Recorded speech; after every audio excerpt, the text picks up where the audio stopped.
Ito po yung DT Dumaguete. Yung machine dito ay ginaganip ng 6 na araw na may total na 298 meters. Ito po yung printer head. Ito naman po yung capping. Head clean.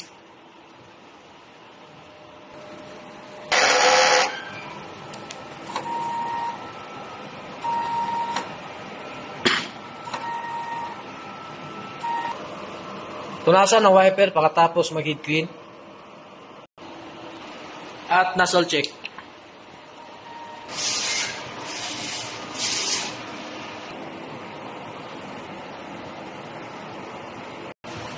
Ang ink tank system ay sakto lang. Ito na po yung waste tank.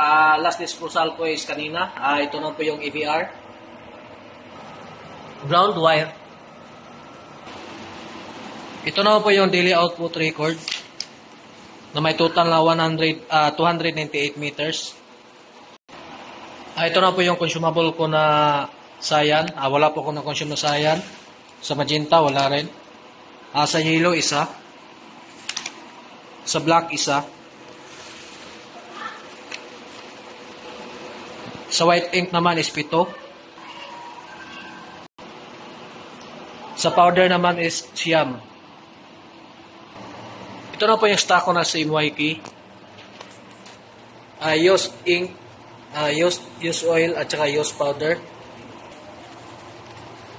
Stock ko po na white ink at saka powder. Ito na po yung media.